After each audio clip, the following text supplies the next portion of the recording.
नमस्कार। आपका अखबार के अंक में आपका स्वागत है। मैं हूं प्रदीप सिंह। उत्तर प्रदेश में समाजवादी पार्टी के मुखिया और उत्तर प्रदेश के पूर्व मुख्यमंत्री अखिलेश यादव की पार्टी का जो नया नारा है, जो पीडीए के रूप में उन्होंने प्रस्तुत किया है, पिछड़ा, दलित और अल्पसंख्यक, ये नारा जो है उनका, ये या कहें कि उन्होंने ये जो सामाजिक समीकरण बनाने की कोशिश की है। हालांकि सामाजिक समीकरण चाहे वो बीजेपी बनाए या समाजवादी पार्टी बनाए या कोई और, उसको सामाजिक कहने के बजाय राजनीतिक समीकरण कहना ज़्यादा ठीक है। तो उन्होंने ये जो राजनीतिक समीकरण बनाया, उस पर खतरे के बादल मंडरा रहे हैं। कुछ समय पहले अफजाल अंसारी, जो मुख्तार अंसारी के भाई हैं और गाज़ीपुर से लोकसभा सदस्य हैं, उन्होंने कहा था अभी समय है कि यादव भाइयों को कुर्बानी देनी चाहिए। मतलब उनका ये था कि यादवों को सीटें कम मिले, लोकसभा, विधानसभा और दूसरे पद जो मिलते हैं वो कम मिले, दूसरे लोगों को ज़्यादा मिले। तो उसके जवाब में 9 फरवरी को काशीनाथ यादव ने उसका जवाब दिया। मौका था, गाज़ीपुर में ही एक कार्यक्रम हो रहा था कैलाश यादव की पुण्यतिथि के अवसर पर। उन्होंने कहा यादव ही हर बार क्यों कुर्बानी दें, दूसरे लोग क्यों नहीं। उन्होंने अफजाल अंसारी से सीधे कहा कि आप क्यों नहीं गाज़ीपुर की सीट छोड़ देते दूसरों के लिए। ये जो टकराव है वो उसका कारण क्या है, ज़रा सा थोड़ा सा पहले समझ ले।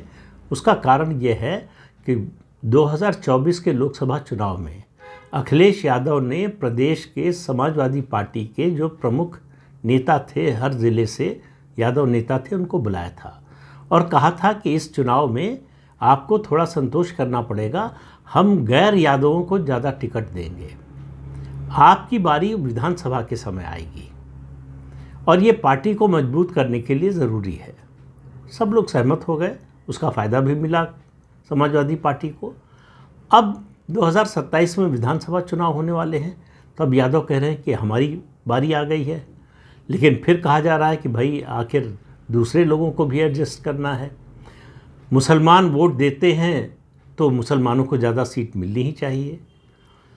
साथ ही साथ यादव समाज के लोग कह रहे हैं कि पिछड़ा वर्ग में हम सबसे संगठित और सबसे ज़्यादा आबादी वाला समाज है, हमारी 9% या उससे ज़्यादा आबादी है, तो हमारा हिस्सा सबसे बड़ा होना चाहिए। अब ये हिस्से के बंटवारे की जब बात आती है किसी पार्टी संगठन में, तब समस्या बढ़ने लगती है। वही हो रहा है समाजवादी पार्टी के साथ। तो निषाद और राजभर कह रहे हैं कि हमारा भी हिस्सा बड़ा होना चाहिए, हमको भी ज़्यादा हिस्सा मिलना चाहिए। दलित समाज के लोगों ने काफ़ी कुछ जो है समाजवादी पार्टी और कांग्रेस के गठबंधन को वोट दिया था। वो कह रहे हैं कि हम तो याद कर रहे हैं कि जब समाजवादी पार्टी की सरकार थी तो हमारे साथ क्या व्यवहार होगा। इस बात की क्या गारंटी है कि अगर 27 में सपा की सरकार बन गई तो फिर वही नहीं होगा 2012 से 2017 के बीच में हुआ था, या उससे पहले जो सरकारें बनी समाजवादी पार्टी की, उस समय दलितों के साथ क्या हुआ था, किस तरह का अत्याचार हुआ था उन पर, उसको कैसे भूल जाएं और उसको भूलने का कारण क्या है। तो इस समस्या से अखिलेश यादव को आने वाले समय में दो चार होना पड़ेगा, उसका सामना करना पड़ेगा। और ये बंटवारा बहुत आसान नहीं होता है, क्योंकि आप सबको खुश कर ही नहीं सकते। कोई भी हो, केवल अखिलेश यादव की बात नहीं कर रहा हूँ, कोई भी नेता हो, किसी भी संगठन में काम करने वाला व्यक्ति हो, वो सबको खुश नहीं कर सकता। हर आदमी जो है ये महसूस करता है कि हमको जितना मिलना चाहिए था उससे कम मिल रहा है। समाज के बारे में भी ऐसा ही होता है। लेकिन मैं आज इस खबर के जरिए एक बड़े विषय को उठाना चाहता हूँ कि क्या जातिवादी नारों से राजनीतिक सफलता मिलती है। ये बात ऐसी है जो लंबे समय से चली आ रही है। पार्टियां न तो अतीत से सबक सीखती हैं, न दूसरों के अनुभव से सबक सीखती हैं। हर नेता को लगता है कि हमने जो जातिवादी नारा दिया है, कुछ जातियों को जोड़ने का नारा दिया है, वो राजनीतिक रूप से मास्टर स्ट्रोक साबित होगा। मैं शुरू करता हूं डॉक्टर राम मनोहर लोहिया से। राजनीतिक रूप से, राजनीतिक क्षेत्र में उनसे बड़ा कोई समाजवादी नेता हुआ नहीं। उन्होंने नारा दिया था, संसोपा ने बांधी गांठ, पिछले पावे सौ में 60। संसोपा यानी संयुक्त सोशलिस्ट पार्टी, जो उनकी पार्टी थी। लेकिन उनकी पार्टी कहीं सत्ता में अकेले नहीं आ पाई। उनकी पार्टी लोकसभा में कभी नेता प्रतिपक्ष बनने लायक जो है लोकसभा सीटें नहीं ला पाई। 1977 में जनता पार्टी की जीत से पहले, यानी 1947 से लेकर 1977 तक 30 सालों में किसी पार्टी को लोकसभा में सबसे ज़्यादा, विपक्षी पार्टी की बात कर रहा हूँ, कांग्रेस की नहीं, किसी विपक्षी पार्टी को सबसे ज़्यादा सीटें मिली तो 44 सीटें, और वो स्वतंत्र पार्टी को मिली। और स्वतंत्र पार्टी ने कोई ऐसा नारा नहीं दिया था। उसके नेताओं में राजा जी थे, मीनू मसानी थे और बड़े नेता थे, उन्होंने कोई जातीय गठजोड़ का नारा नहीं दिया था। तो ये एक संकेत था, पहला डॉक्टर लोहिया का, दूसरा स्वतंत्र पार्टी का।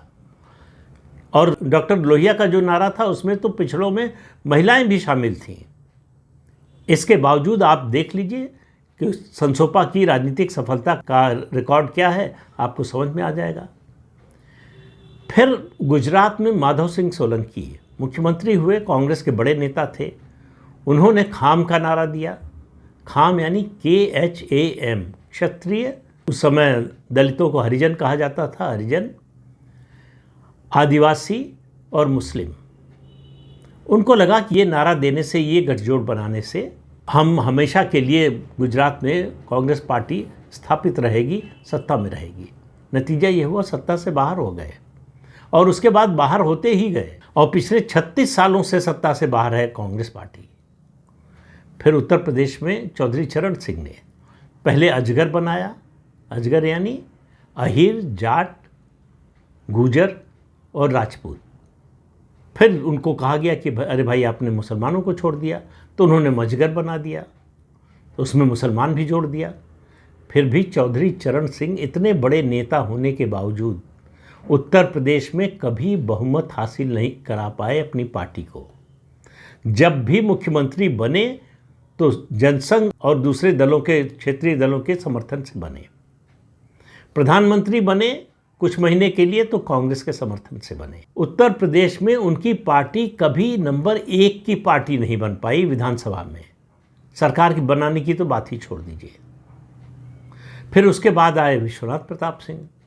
उनको लगा कि मंडल आयोग की सिफारिशें लागू करना ये जादू की छड़ी है। उनका गणित क्या था कि पिछड़ा 60%, उसके साथ मुसलमान मिला लो, फिर राजपूत मिला लो, ये ऐसा कॉम्बिनेशन है कि इसमें कांग्रेस और बीजेपी दोनों साफ हो जाएंगी और जनता दल हमेशा के लिए सत्ता में रहेगा। 11 महीने सरकार चली।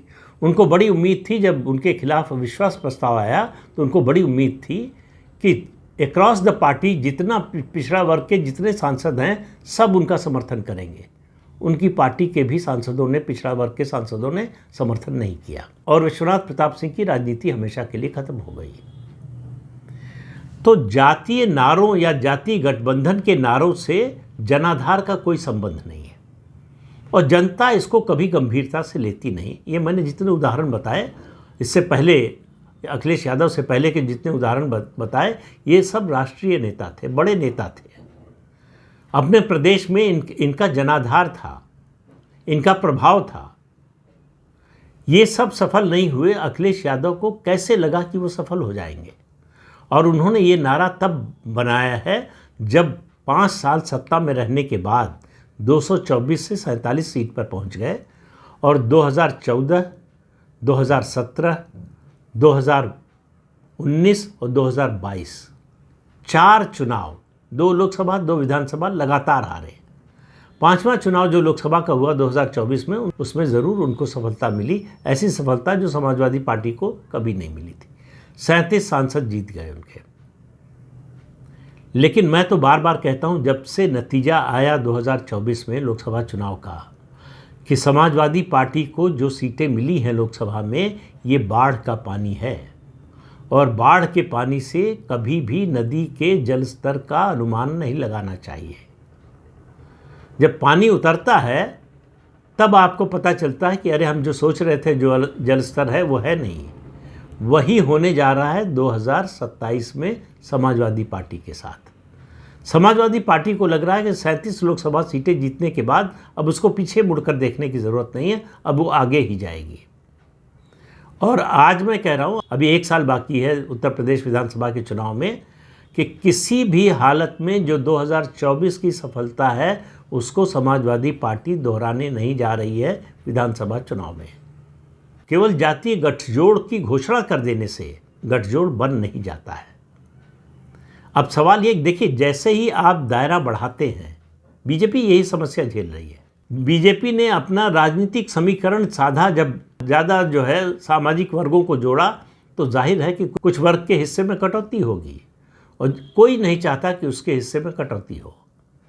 यही समाजवादी पार्टी में होने वाला है। क्या यादव समाज तैयार है इस बात के लिए कि उसकी सीटों की संख्या, उसके टिकटों की संख्या, उसके पदों की संख्या कम हो जाए? मुझे नहीं लगता कि तैयार होंगे। और सवाल बाकी फिर सारी जातियों के हैं कि हमारा हिस्सा क्या, किस आधार पर यादवों का हिस्सा तय किया आपने, किस आधार पर मुसलमानों का हिस्सा तय किया? क्योंकि समाजवादी पार्टी का कोर वोट यही है।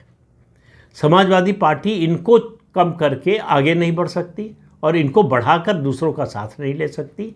ये है दुविधा समाजवादी पार्टी के साथ, और सभी पार्टियों के साथ होती है।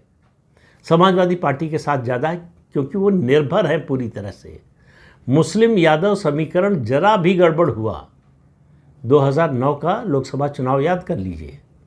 मुलायम सिंह यादव ने इसी उम्मीद में कि सारे पिछड़ा वर्ग के नेता बन जाएं, सारे पिछड़ा वर्ग को जोड़ लें, कल्याण सिंह से हाथ मिला लिया। कल्याण सिंह भाजपा छोड़ चुके थे, अपनी पार्टी बना चुके थे। हाथ मिलाए, नतीजा ये हुआ मुसलमानों ने मुलायम सिंह को छोड़ दिया।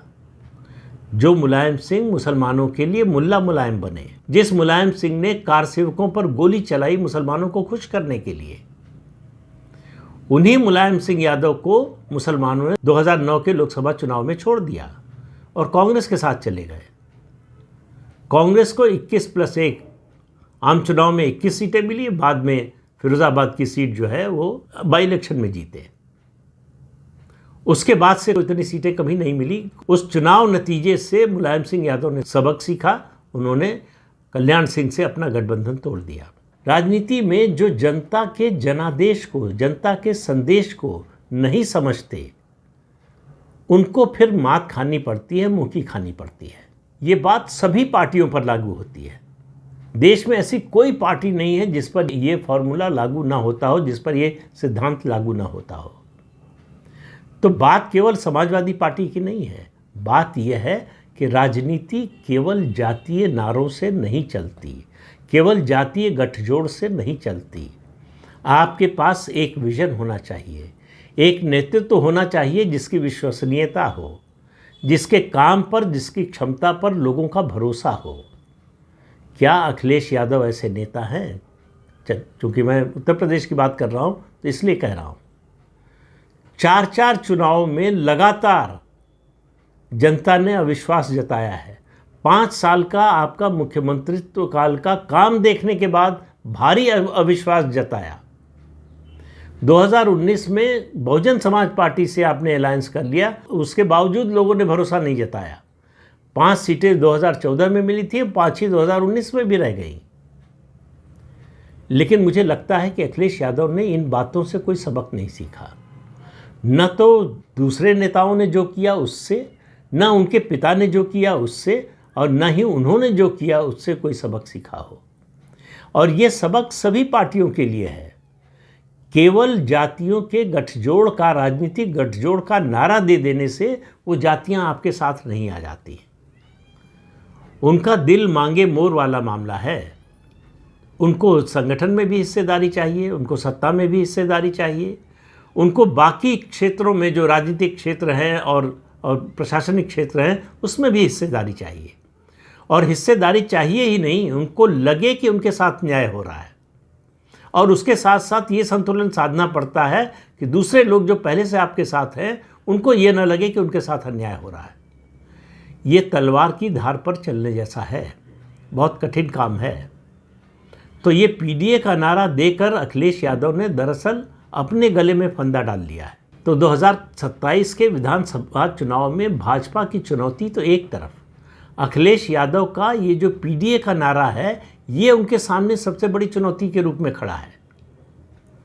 और इतिहास गवाह है, इतिहास चीख चीख कर कह रहा है कि जातियों का राजनीतिक गठजोड़ हमेशा नुकसानदायक होता है। अगर उसके साथ गवर्नेंस नहीं है, अगर उसके साथ विकास नहीं है, उसके साथ विश्वसनीय नेतृत्व नहीं है, उसके साथ भविष्य का रोड मैप नहीं है, और परफॉर्मेंस नहीं है। सबसे बड़ी बात, आपने करके दिखाया हो अगर ये नहीं है।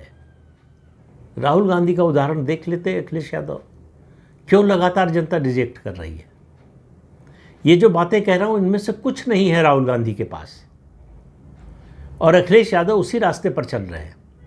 वो देख लेते उदाहरण तेजस्वी यादव का, क्या हाल किया बिहार की जनता ने।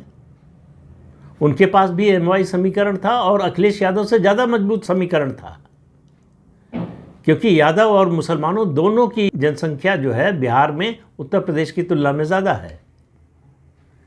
फिर भी इतना बुरी तरह से हारे कि अब उठकर खड़ा होना मुश्किल होगा। पूरी राजनीति मैं तो मानता हूं कि ख़त्म हो गई थी तेजस्वी यादव की। पार्टी ख़त्म नहीं होने जा रही है, वो बनी रहेगी, लेकिन उसका जो है पॉलिटिकल रेलेवेंस नहीं रह जाएगा उस तरह से। उसकी जगह कोई और पार्टी लगी। और 2027 के चुनाव के बाद, ये कोई भविष्यवाणी नहीं कर रहा हूँ मैं, राजनीतिक आकलन के आधार पर कह रहा हूँ कि समाजवादी पार्टी की जगह कोई और पार्टी लेगी। वो बहुजन समाज पार्टी हो सकती है, वो कोई और नई पार्टी हो सकती है। कांग्रेस की बात इसलिए नहीं कह रहा हूँ कि कांग्रेस में कुछ बचा नहीं है और कांग्रेस के पास कुछ बचा नहीं है और कांग्रेस को खड़ा करने वाला कोई बचा नहीं है। तो इसलिए कांग्रेस से कोई उम्मीद नहीं है। उत्तर प्रदेश की बात कर रहा हूँ। तो अखिलेश यादव जितना ये पीडीए पर जोर देंगे उतना अपने लिए मुश्किल, अपने लिए कठिनाई खड़ी करेंगे। और जैसे जैसे चुनाव नज़दीक आएगा, टिकट बंटवारे का समय आएगा,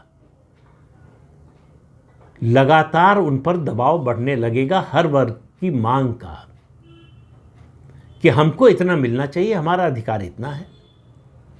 आप पीडीए की बात करते हैं तो पीडीए के सारे घटक दलों को दीजिए। मुलायम सिंह यादव अपने जीवन में मंडल कमीशन की रिपोर्ट लागू होने के बाद भी सारे पिछड़ा वर्ग के नेता नहीं बन पाए। लालू प्रसाद यादव सारे पिछड़ा वर्ग के नेता नहीं बन पाए बिहार में। मुस्लिम यादव तक सीमित रह गए। मुलायम सिंह भी मुस्लिम यादव तक सीमित रह गए। और उसकी वजह बहुत साफ है कि अगर जब आपके पास सत्ता होगी तो सब कुछ यादवों को देंगे और जो बचेगा वो मुसलमानों को देंगे, तो बाकी जातियां आपसे क्यों जुड़ेंगी? तो नतीजा ये हुआ कि बिहार में ज़्यादा हुआ और उत्तर प्रदेश में भी वही हुआ कि जो अन्य पिछड़ा जातियां हैं उनको समझ में आ गया ये हमारा भला नहीं करने वाले, ये हमें कुछ देने वाले नहीं, ये हमसे सिर्फ मांग रहे हैं कि हमारा समर्थन करो, हमें वोट दो और हमें सत्ता में पहुंचाओ, उसके बाद हम तुम्हें भगा देंगे। यही बिहार में हुआ, यही उत्तर प्रदेश में हुआ। तो अखिलेश यादव का भविष्य इससे कुछ अलग होगा, ये दिखाई नहीं देता है। तो इस अंक में इतना ही। अगले अंक में फिर मिलेंगे किसी नए मुद्दे के साथ। तब तक के लिए अनुमति दीजिए। आपसे अनुरोध है कि ये चैनल देखिए, शेयर कीजिए, लाइक कीजिए और सब्सक्राइब जरूर कीजिए। नमस्कार।